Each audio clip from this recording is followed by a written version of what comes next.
This real estate buzz segment is brought to you by McLeod and Associates, a full-service real estate and mortgage firm.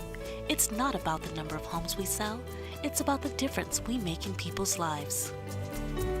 Kasama natin si Mia McLeod, and if you guys are thinking about buying your home, we have a lot of questions, and I'm sure, you know, we want to take every opportunity to ask Mia since she's here. Mia, let's talk about this. If you are a first-time buyer, what are the questions that will be coming up?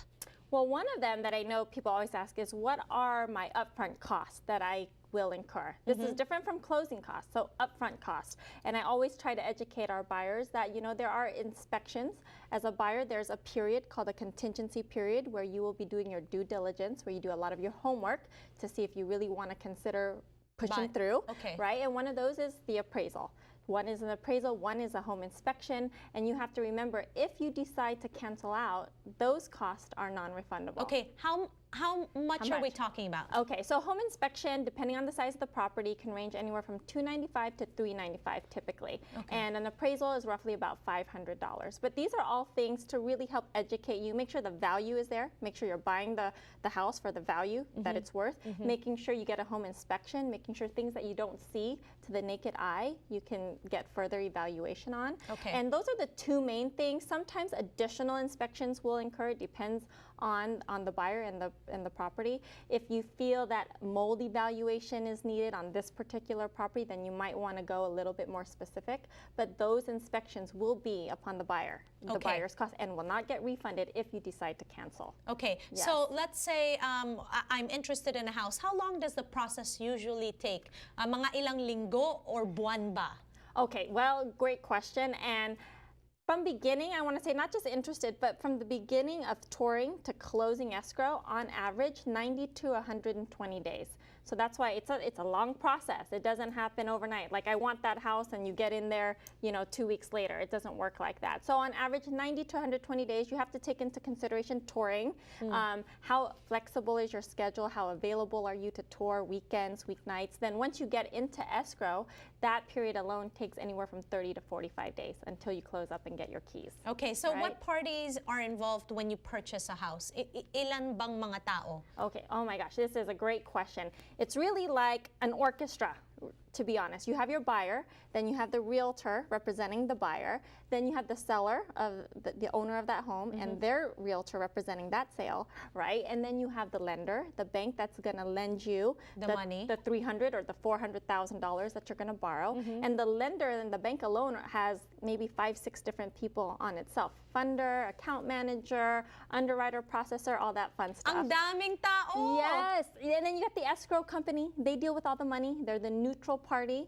You have the title company, because let's say, gee, you find a property and that property has bail bonds or IRS liens that currently with the current seller. You want to make sure that that doesn't get transferred over to you as the new homeowner. So title needs to transfer that clean and clear, issue you a report, make sure you understand what was on title previously and make sure it's all cleaned up. Then you've got the appraiser and the home inspector. So you can see easily on one file 20 different people. My goodness. Which is why it's so important to make sure you work with the right real estate team. That's right. And now, everybody's asking, when you buy a house, sinong magbabayad ng realtor services? Okay, another great question. Buyers think that they always have to pay for the realtor's commission. And yeah, it's based off of commission. So what you have to understand is the seller, before you even saw that property, more than likely the seller already met with the listing agent and they already agreed on what the compensation is. So compensation is paid by the seller. Now, if you go in, G, and you buy a property and then 3 years later you come back to us and say you're ready to sell this, now you will be responsible for paying for that commission. Okay, so the seller is responsible for the commission, not the buyer. Yes, not the buyer. There are some very rare cases, sometimes different states do it differently, but for the most part in California, yes. Okay, and I know that in the past you've said when you're purchasing a home, you do not want to switch jobs. Why again?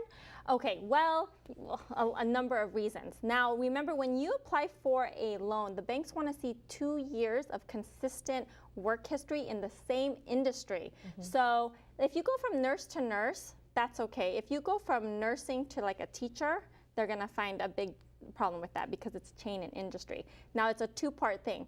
Now let's say you're in escrow G right now and you're going from nursing at one hospital and then you want to move to nursing at Kaiser.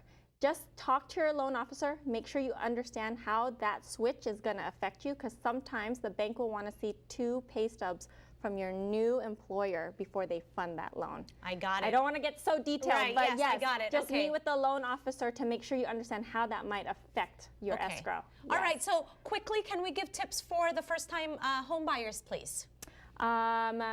Well, listen to the advice of your realtor. Yes! This is great. Let me tell you, because you have to make sure if you trust your realtor, then you should have no problem listening to their advice. What ends up happening a lot of times is you have the professional coworker that's giving you advice, but not a realtor. Yeah, so kailangan pakinggan nyo yung realtor nyo. And Yes. of course, communicate with your realtor all the time. Be realistic with your expectations. And the most important, you've said this over and over again, get pre-approved. Yes, Yeah. I just want to advise our kababayans, and this is the whole point of us getting on this show, is just to be a community resource, set them up for success when they get into the buying realm. Thank you so much, Mia. And I wanted to mention I have a shirt for you, the Ninja Realtor shirt, and for those who want one, we give these away. Follow us on Facebook. We do little trivias on there. We give away AMC movie tickets once in a while. Wonderful. So Yay, you look can at find us that. on Mia McLeod and the McLeod team right there. All right, thank you so much. Okay, maraming salamat po sa inyong lahat for tuning in to Kababayan Today. Ako po si G. Tonji. Salamat po.